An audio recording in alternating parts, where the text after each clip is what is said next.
Jai Hind Warriors, welcome to Imbibe Achieve Defense Exam YouTube channel. I am Rohit Thakur. Everyone, I welcome you all to this very important class of daily current affairs.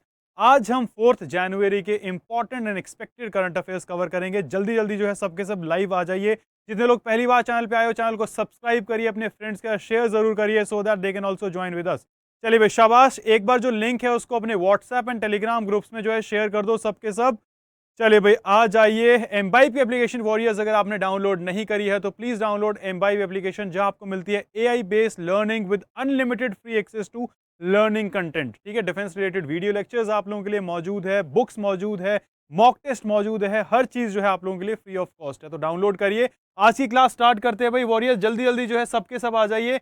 ये है आपकी exam analysis की। जब हम बात करते हैं तो आपको ध्यान रखना है एक साल के जो है करंट अफेयर्स आपके डिफेंस एग्जामिनेशन के साथ साथ किसी भी यूपीएससी की अगर आप तैयारी कर रहे हो तो वहां पे आपसे पूछे जाते हैं। ठीक है, चलिए भाई आ जाइए। वेरी गुड, रिवीजन करते हैं कल वाली क्लास का। पहला क्वेश्चन देखेंगे क्या है। हाँ जी, consider the following statement about the election commission's recently developed prototype of a remote electronic voting machine. 3 statement जो है आपके सामने दी हुई है, आपको बतानी है कौन सी स्टेटमेंट सही है। पहली स्टेटमेंट है remote e voting machine will be a stand alone device which doesn't need connectivity to operate. दूसरा है voter will have to register only in online mode for a remote voting facility. Third statement बोलती है in the general elections of 2019 ओवर 30 crore electors did not exercise their voting rights. बहुत important question है, examination point of view से आपको ध्यान रखना है। जल्दी जल्दी कमेंट करके बताइए भाई सही आंसर क्या होगा फर्स्ट क्वेश्चन का। हाँ जी, चलिए भाई बिल्कुल सही आंसर है, सबने दिया। डी जो है आपको ध्यान रखना है, पहला एंड तीसरी स्टेटमेंट जो है सही है, बिल्कुल सही। चलिए वेरी गुड, नेक्स्ट क्वेश्चन देखते हैं। Recently which of the following organisations reported that the unemployment rate in India reached a 16 month high of 8.3। चलिए भाई शाबाश, वेरी इंपॉर्टेंट। किसने जो है बेसिकली ये रिपोर्ट किया है कि अनएम्प्लॉयमेंट जो है भारत का 16 मंथ हाई में पहुंच चुका है, दैट इज 8.3%। ये भी आपसे टर्म पूछा जा सकता है कि कितना जो है पहुंच चुका है। 8.3 भी आपको ध्यान रखना है। हाँ जी, बिल्कुल सही आंसर है, very good. Centre of monitoring Indian economy, that is the right answer, शाबाश। नेक्स्ट क्वेश्चन देखते हैं, third question. NITI Aayog has recently launched a pilot project in collaboration with which of the following state UT on Apple farming. Very important question. हाँ जी, नीति आयोग ने जो है pilot project launch किया है Apple farming के लिए। किस स्टेट के साथ जो है लॉन्च किया गया आपको बताना है। हिमाचल प्रदेश, जम्मू एंड कश्मीर, उत्तराखंड या फिर सिक्किम। हाँ जी, बिल्कुल सही आंसर है, बिल्कुल सही सबका। हिमाचल प्रदेश जो है आपको ध्यान रखना है, that is the right answer, very good. चलिए भाई फोर्थ क्वेश्चन देखते हैं रिवीजन का। Who among the following is not a recipient of 17th प्रवासी भारतीय सम्मान अवार्ड announced recently? हाँ जी, राधा एंगर प्लम्ब, मोहम्मद इरफान अली, दर्शन सिंह धलीवा या फिर अमित कैलाश चंद्र लात। चलिए भाई जल्दी जल्दी कमेंट करके बताइए। बिल्कुल सही आंसर है, आपको ध्यान रखना है ए जो है रेसिपिएंट नहीं है, that is the right answer, very good. Last question देखते हैं रिवीजन का everyone. Recently launched SAIME initiative of sustainable shrimp cultivation provide hope for restoration of which of the following? Very important। ठीक है, सबको ध्यान रखना है। और सैम की फुल फॉर्म भी आपको पता होनी चाहिए, सस्टेनेबल एक्वाकल्चर इन मैंग्रोव इकोसिस्टम। तो इसका सही आंसर क्या हो जाएगा? बिल्कुल सही है, मैंग्रोव जो है इसका सही आंसर हो जाएगा, बिल्कुल सही, वेरी गुड। मैंग्रोव को जो है बेसिकली इससे जो है इम्प्रूव किया जाएगा। चलिए भाई रिवीजन के 5 क्वेश्चंस जो हमने कवर कर लिए हैं। आज का जो आपका quote, it is during our darkest moment that we must focus to see the light. ठीक है, तो ऐसा बहुत बार होता है वॉरियर्स कि आप रिटन एग्जाम की तैयारी करते रहते हो, ठीक है, क्लियर नहीं होता है, लेकिन आपका जो फोकस है वो कभी भी जो है अंधेरी की तरफ नहीं जाना चाहिए कि एग्ज़ाम नहीं निकलेगा। You should focus towards the light part. ठीक है, तो आपका जो नेक्स्ट सीडीएस का अटेम्प्ट है या नेक्स्ट किसी भी एग्ज़ाम का अटेम्प्ट है, आपका फोकस जो है उसकी तरफ होना चाहिए कि किसी भी तरीके से मेरे को जो नेक्स्ट अटेम्प्ट है उसको क्लियर करना है। रे ऑफ होप हमेशा जो है आपके माइंड में रहनी चाहिए। ठीक है, चलिए भाई, वेरी गुड। आज की करंट अफेयर्स वॉरियर स्टार्ट करते हैं। स्टार्ट करने से पहले देखते हैं आज की हेडलाइंस जो आप लोगों के लिए लेके आई है एमबी।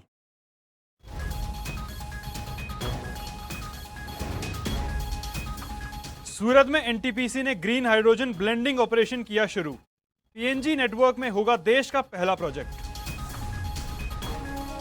चीन ने चलाई एशिया की पहली हाइड्रोजन ट्रेन। चीन की सरकारी कंपनी सीआरआरसी कॉरपोरेशन लिमिटेड ने की लॉन्च। हर साल 4 जनवरी को मनाया जाता है world Barail day. Louis Barail के जन्मदिन पर मनाया जाता है यह दिवस। पहली बार भारत ने किया एशिया पैसिफिक पोस्टल यूनियन का नेतृत्व। एपीपीयू है 32 सदस्य देशों का एक इंटर गवर्नमेंटल ऑर्गेनाइजेशन। चलिए भाई वॉरियर्स, आई होप सबने हेडलाइंस देख ली होगी। अब डिटेल में कवर करेंगे पूरी की पूरी इंपॉर्टेंट करंट अफेयर्स और देखेंगे कहां से आपके एग्जाम में जो है क्वेश्चन पूछा जा सकता है। भाई सबके सब, it is a request everyone, like और शेयर जो है लिंक को अपने व्हाट्सएप एंड टेलीग्राम ग्रुप में करिए। जितने ज़्यादा डिफेंस एस्पिरेंट्स, गवर्नमेंट जॉब्स के जो एस्पिरेंट्स होते हैं, ठीक है, वो हमारे साथ जुड़ेंगे उतना ज़्यादा जो है बेनिफिट होगा। करंट अफेयर्स बहुत इंपॉर्टेंट है आपके एग्जामिनेशन पॉइंट ऑफ व्यू से। पहला करंट अफेयर देखेंगे, डेज एंड इवेंट्स का है। वर्ल्ड बरेल डे ऑब्जर्व्ड, आपको ध्यान रखना है, ऑन 4 जनवरी। बहुत बार एग्जाम में पूछा गया है, डायरेक्ट वन लाइनर कई बार पूछ लेता है कि वर्ल्ड बरेल डे जो है कब ऑब्जर्व किया जाता है। तो आपको ध्यान रखना है 4 जनवरी को जो है ये ऑब्जर्व किया जाता है to recognise and honour the life and work of Louis Braille, the inventor of Braille system of reading and writing the blind and visually impaired people. The United Nations General Assembly has celebrated it since 2019 and it serves as the opening ceremony for Braille Literacy Month। तो आपको ध्यान रखना है, जो visually impaired होते हैं उनके लिए जो है काफ़ी ज़्यादा इम्पॉर्टेंट है ये। ठीक है, अब बरेल बेसिकली होता क्या है? According to the United Nations, Braille is a tactile representation of alphabetic and numerical symbols using 6 dots to represent each letter and number and even musical, mathematical and scientific symbols। ठीक है, Braille is used by blind and partially sighted people to read. तो ये कई बार exam में पूछा जाता है कि बरेल जो है किसके द्वारा यूज़ किया जाता है। आपको ध्यान रखना है, जो विजुअली इम्पेयर्ड होते हैं बंदे, उन वो जो है बेसिकली इसको यूज़ करते हैं। Barail is considered important in terms of education, freedom of expression and opinion, as well as social inclusion, as reflected in Article 2 of Convention on the Right of Persons with Disabilities। Significance क्या है इस दिन की? The aim of World Braille Day is to increase public awareness of the value of Braille as a form of communication for blind and partially sighted। तो basically जो है blind और partially sighted जो पीपल होते हैं वो जो है इसके थ्रू बेसिकली कम्युनिकेट जो है कर सकते हैं। इसीलिए जो है ये इंपॉर्टेंट है वर्ल्ड बरेल डे, जो 4 जनवरी को ऑब्जर्व किया जाता है। ये आपको ध्यान रखना है। ठीक है, नेक्स्ट करंट अफेयर देखेंगे, नेशनल कैटेगरी की है। NTPC begins India's first green hydrogen blending operation. Direct again ये जो है वन लाइनर पूछा जाएगा कि भारत का पहला ग्रीन हाइड्रोजन ब्लेंडिंग ऑपरेशन जो है किसने स्टार्ट किया है। 4 आपको नाम दे दिए जाएंगे, एनटीपीसी, गेल या फिर कोई और। तो आपको ध्यान रखना है, एनटीपीसी ने जो है स्टार्ट किया है भारत का पहला ग्रीन हाइड्रोजन ब्लेंडिंग ऑपरेशन। ठीक है, अब प्रोजेक्ट के बारे में अगर देखें, state owned power generator NTPC limited has commissioned the country's first green hydrogen blending project. Green hydrogen blending has been started in piped natural gas, that is PNG network of NTPC Kawas township, Surat में ये start हुआ है। The project is a joint effort of NTPC Gujarat Gas Limited। This feat has been achieved only by a few countries like UK, Germany and Australia। This would bring India at the center stage of the global hydrogen economy। तो धीरे धीरे जो है India का जो है basically improvement हो रहा है ग्लोबल हाइड्रोजन इकोनॉमी में। आपको ध्यान रखना है, एनटीपीसी के साथ जो है किसने इसमें पार्ट किया है, ज्वाइंट किया है, गुजरात गैस लिमिटेड ने जो है इसमें कंट्रीब्यूट किया है। ठीक है, हाइड्रोजन ब्लेंडिंग ऑपरेशन में प्लीज ध्यान रखिएगा, इंपॉर्टेंट है। अब इसकी सिग्निफिकेंस क्या है? Green hydrogen blending operation marks a significant milestones in India's effort to transition to a low carbon economy. It is also expected to boost the country's domestic green hydrogen production capabilities as well as create new job opportunities in the renewable sector. अब इसके ज़रिए basically क्या होता है, green hydrogen जब use किया जाता है धीरे धीरे जो है व्हीकल्स भी जो है उसको हाइड्रोजन से बेसिकली बूस्ट अप होंगे और हाइड्रोजन के ज़रिए जो है वो चला करेंगे। तो आपको ध्यान रखना है ग्रीन हाइड्रोजन से जो होता है लो कार्बन इकोनॉमी जो है रहती है, तो इसीलिए ये इंपॉर्टेंट है एंड इट इज़ फ्यूचर। इस चीज़ को प्लीज़ ध्यान रखिएगा। एनटीपीसी के बारे में सबको पता होगा, it is formally known as National Thermal Power Corporation Limited, is state owned Indian electricity generation company headquartered in New Delhi, India. It is largest power generation company in India with an installed capacity of 66,358 megawatt. The company was incorporated in 1975. ये basic information है, exam में नहीं पूछा जाएगा। Exam में बस ये पूछा जाएगा कि किसने स्टार्ट किया है। एनटीपीसी जो है आपको ध्यान रखना है, ठीक है। चलिए नेक्स्ट न्यूज़ देखते हैं जिसकी कैटेगरी है national interest. Once again electronic Supreme Court report ESCR project जो है लॉन्च कर दिया गया है।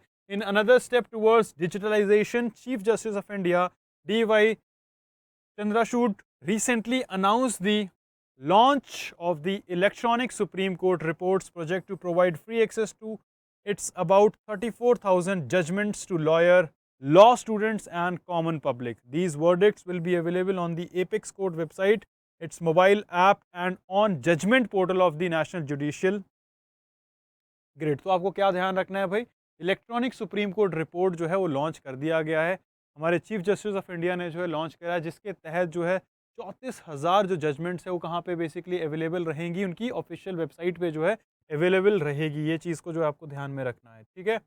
अब इसके बारे में देखें, the ECSCR project will showcase replica soft copies of SCRs which would be available in PDF format. The entire gamut of judgment of the Supreme Court from its inception in 1950 would now be available in the digital repository. ठीक है, तो एक तरह से digital bank की तरह है। 1950 में जब से सुप्रीम कोर्ट एस्टैब्लिश हुआ है तब से लेके अभी तक का जितना भी डेटा है वो ऑनलाइन जो है अवेलेबल रहेगा, ठीक है। The court has also worked with the National Informatics Centre to generate metadata on the large repository of files to enable functions like free text search, search within search, case type etc. तो ये कुछ और additional information है जो कि online available रहेगी supreme court की website में। इसको प्लीज़ ध्यान रखना। ई सुप्रीम कोर्ट रिपोर्ट्स अब पूरी जो है ऑनलाइन अवेलेबल रहेगी, which is a good step towards digitalisation. Digital India के टुवर्ड्स जो है ये पूरा स्टेप लिया गया है, ठीक है। ये चीज़ आपको ध्यान रखनी है। नेक्स्ट न्यूज़ देखेंगे वॉरियर्स। नेक्स्ट न्यूज़ जो हमारी है that is of environment and ecology. Tibetan glacier loss accelerated by South Asian black carbon aerosols. Important है, ठीक है। ज्योग्राफी प्लस करंट अफेयर्स की न्यूज़ है। Black carbon aerosols have indirectly affected the mass gain of Tibetan Plateau glaciers by changing long-range water vapor transport from the South Asian monsoon region, a study has found. The South Asian region adjacent to the Tibetan Plateau has the highest level of carbon emission in the world. तो please ध्यान रखना, बहुत important है। Direct जो है पूछा जा सकता है कौन सा प्लेटू जो है इससे इफेक्ट हो रहा है। तिबेतन प्लेटू जो है इससे इफेक्ट हो रहा है, ये डायरेक्ट पूछा जा सकता है आपसे। What is black carbon? Is short-lived climate pollutant within a lifetime of only days to week after release in the atmosphere. Black carbon is formed by the incomplete combustion of fossil fuel, wood and other fuels. So इसके ज़रिए जो है black carbon जो है form होता है, जो कि इम्पैक्ट कर रहा है आपका तिबेतन प्लेटू को। इसको आपको ध्यान रखना है। World geography plus current affairs से रिलेटेबल आपके क्वेश्चंस जो है बहुत बार पूछे जाते हैं। CDS की बात करें, NDA की बात करें, CAPF की बात करें, इसी तरीके के जो क्वेश्चन है आपसे एग्जाम में पूछे जाते हैं। अब इसका मेजर इम्पैक्ट क्या होगा? Rapid melting of the glacier, ठीक है। इस ब्लैक कार्बन की वजह से क्या इम्पैक्ट होगा? जो हमारे ग्लेशियर्स है बहुत जल्दी जल्दी जो है मेल्ट करेंगे। Formation of Asian brown cloud, it is man made cloud of carbon emission, dust and other pollutant causes less sunlight, less rain and inverse warming effect. तो इससे क्या होगा? वार्मिंग जो है उस एरिया तिबेतन प्लेटू में जो है ज़्यादा होगी, जिसकी वजह से जो है बर्फ़ पिघलना स्टार्ट हो जाएगी। Increase number of glacier lakes, changes in snow albedo effect, major impact on livelihood, respiratory and cardiovascular health impacts on humans, ठीक है। अब ब्लैक कार्बन एमिशन की वजह से जो है ये बहुत ज़्यादा इंपॉर्टेंट पॉइंट्स है जो आपको ध्यान रखना है। लाइवलीहुड में बिल्कुल खतरा आ जाएगा। Respiratory and cardiovascular, heart disease, respiratory disease जो है ह्यूमंस में होगी जब बहुत ज़्यादा पोल्यूशन हो जाएगा एनवायरनमेंट में। उसके साथ साथ जब ग्लेशियर्स पिघलेंगे तो ग्लेशियर लेक्स जो है वो बहुत ज़्यादा इंक्रीज़ हो जाएगी, जिसकी वजह से क्या होगा, ग्लोबल वार्मिंग के ऊपर भी बहुत ज़्यादा इम्पैक्ट पड़ेगा। ग्लोबल वार्मिंग भी आपकी क्या हो जाएगी, इंक्रीज़ हो जाएगी। ठीक है, इसीलिए जो है ज़्यादा से ज़्यादा जो फोकस किया जा रहा है वो किया जा रहा है सस्टेनेबल डेवलपमेंट के ऊपर। ठीक है, जिससे कि हमारा जो अर्थ का एवरेज टेम्परेचर है वो मेंटेन रहे। नेक्स्ट न्यूज़ देखेंगे वॉरियर्स। नेक्स्ट न्यूज़ हमारी इंटरनेशनल कैटेगरी की है। India takes over leadership of Asian Pacific Postal Union. Direct one liner पूछा जा सकता है कि एपीपीयू की जो है लीडरशिप किसके पास है? भारत के पास जो है इसकी लीडरशिप आ गई है, प्लीज ध्यान रखना। India has taken over the leadership of Asian Pacific Postal union having its headquarter in Bangkok, Thailand from this month. ठीक है, following this successful elections held during 13th APPU Congress held in Bangkok during August-September 2022, Dr. Vinayaka Prakash Singh, erstwhile member Postal Services Board, has taken over the charge of Secretary General of Union for a tenure of 4 years. This is the first time an Indian is leading an international organization in postal sector. Please ध्यान रखिएगा, बहुत important है। APPU की जो leadership है Bangkok में किसके पास आ चुकी है? भारत के पास जो है वो आ चुकी है, बहुत इंपॉर्टेंट है। अब APPU की बात करी जाए, एशियन पैसिफिक पोस्टल यूनियन इस बेसिकली क्या है? ये इंटर गवर्नमेंटल ऑर्गेनाइजेशन है जिसमें 32 मेंबर कंट्रीज है एशिया पैसिफिक रीजन की। It is the only restricted union of Universal Postal Union in the region which is specialised agency of United Nations. इसका goal है to extend, facilitate and improve postal relations between member countries and to promote cooperation in the field of postal services. तो जितनी भी 32 countries इसके अंदर है APPU के अंदर, इनका मेन मकसद क्या है? इनके बीच के जो रिलेशंस है, कोऑपरेशन है पोस्टल सर्विसेज के अंदर, ठीक है, उनको जो है इम्प्रूव किया जाए। ये जो है आपको ध्यान रखना है, मेन जो फोकस रहता है APPU का वो इसी के ऊपर रहता है। The Asia Pacific region generates around half of the global mail volume and has around 1/3 of the global postal human resource. ये कुछ एडिशनल पॉइंट है, बेसिक फंडा आपको क्लियर होना चाहिए। इंडिया के पास जो है इसकी मेंबरशिप लीडरशिप आ चुकी है। पोस्टल सर्विसेज जो इसके 32 मेंबर्स है, इसका जो हेडक्वार्टर है बैंकॉक में, थाईलैंड में है, वो मेन फोकस किसके ऊपर करता है? पोस्टल सर्विसेज जो है 32 कंट्रीज के जो है उनका कॉपरेशन आपस में बना रहे, इसके ऊपर वो फोकस करता है। ये की पॉइंट्स है एग्जामिनेशन पॉइंट ऑफ व्यू से। नेक्स्ट न्यूज देखेंगे। नेक्स्ट न्यूज है आपकी इंटरनेशनल कैटेगरी की। China launches Asia's first hydrogen power train. Very very important, this news is very very important. Direct पूछा जा सकता है कि एशिया की फर्स्ट हाइड्रोजन पावर ट्रेन किसने लॉन्च करी है? ठीक है, बांग्लादेश, चाइना, इंडिया या फिर पाकिस्तान? तो आपको ध्यान रखना है चाइना ने जो है वो लॉन्च करी है। China CRRC Corporation Limited recently unveiled its first hydrogen urban train, which happens to be Asia's first hydrogen train. The hydrogen train gets a top speed of 160 km per hour and operational range without refueling is 600 kilometers. ठीक है, तो कुछ additional points. On the other hand, India is also moving fast to make its first ever indigenous hydrogen train. As per various statements given by Railway Minister Ashwini Vaishnav, India will most likely gets its first hydrogen train by end of 2023. तो भारत भी जो है इसके ऊपर basically progress कर रहा है। ठीक है, 2023 एंड तक जो है, इस साल के एंड तक भारत के भी पास क्या हो जाएगी? उनकी खुद की हाइड्रोजन पावर ट्रेन जो है हो जाएगी। पहली किसने लॉन्च करी है आपको ध्यान रखना है, चाइना ने जो है ये पहला काम कर दिखाया एशियन रीजन की अगर बात करी जाए। चाइनीज हाइड्रोजन ट्रेन जो है was developed on the basis of the fixing high-speed platform and includes 4 cars within it. CRRC also introduced such a shunting locomotive in 2021 and hydrogen trams were produced earlier in mid-2010s. The train will also get digital solutions from CRRC including GOA2 automations, component monitoring sensor and 5G data transmission equipment रहेगा इसके अंदर। It is expected that the operation of train will reduce carbon emissions compared to diesel traction by 10 tons per year. तो ठीक है, इसमें basically क्या रहेगा? Obvious ही बात है, हाइड्रोजन पावर ट्रेन रहेगी तो कार्बन एमिशन जो है उसमें रिड्यूस रहेगा as compared to diesel traction. Diesel जो ट्रेन होती है उसमें काफ़ी ज़्यादा कार्बन एमिशन रहता है।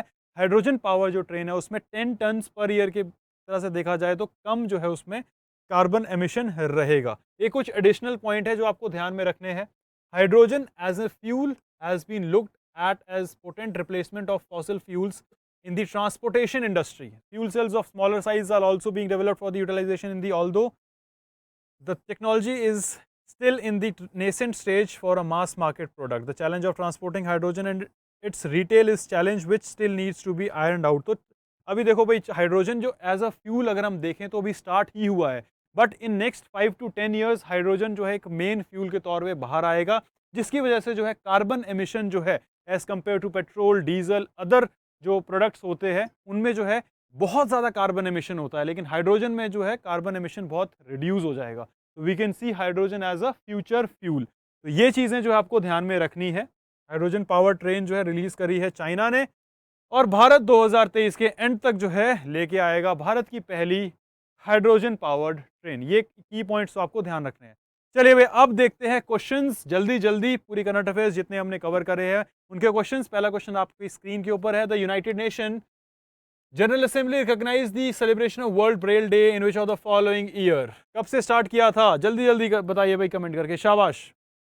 अभी बताया था मैंने आपको फर्स्ट न्यूज़ में कि यूनाइटेड नेशंस ने जो है वर्ल्ड ब्रेल डे कब से स्टार्ट किया है, ऑब्जर्व करना स्टार्ट किया है। चलिए भाई, बिल्कुल सही आंसर है 2019 जो है आपको ध्यान रखना है। बिल्कुल सही आंसर है, वेरी गुड एवरीवन। भाई लाइक और शेयर जो है सब्सक्राइब करते रहिए, वेरी गुड एवरीवन। सब्सक्राइब नहीं किया है चैनल को, सब्सक्राइब करिए, बेल आइकन दबाना मत भूलिएगा। क्लासेस की नोटिफिकेशन आपको उससे सबसे पहले मिलती है। टेलीग्राम एंड व्हाट्सएप का लिंक आपको डिस्क्रिप्शन में मिल जाएगा। पर्सनल डाउट्स जो है आप वहाँ पे हमारे साथ पूछ सकते हैं। चलिए नेक्स्ट क्वेश्चन का आंसर बताइए everyone. Which of the following PSU recently began India's first green hydrogen blending operation in PNG network? Very very important, very very important question. चलिए भाई जल्दी जल्दी कमेंट करके बताइए। बिल्कुल सही है, एनटीपीसी जो है आपको ध्यान रखना है, that is the right answer, शाबाश। नेक्स्ट क्वेश्चन देखते हैं। Recently launched ESCR project is associated with which of the following domains? Judiciary, legislative, executive, local self government. Very important question. Supreme court reports की बात करी जाए तो judiciary से related है। बिल्कुल सही आंसर है सबका, शाबाश, वेरी गुड। नेक्स्ट क्वेश्चन देखेंगे। Consider the following statement about black carbon aerosol. The South Asia region adjacent to the Tibetan Plateau has the highest level of black carbon emission in the world.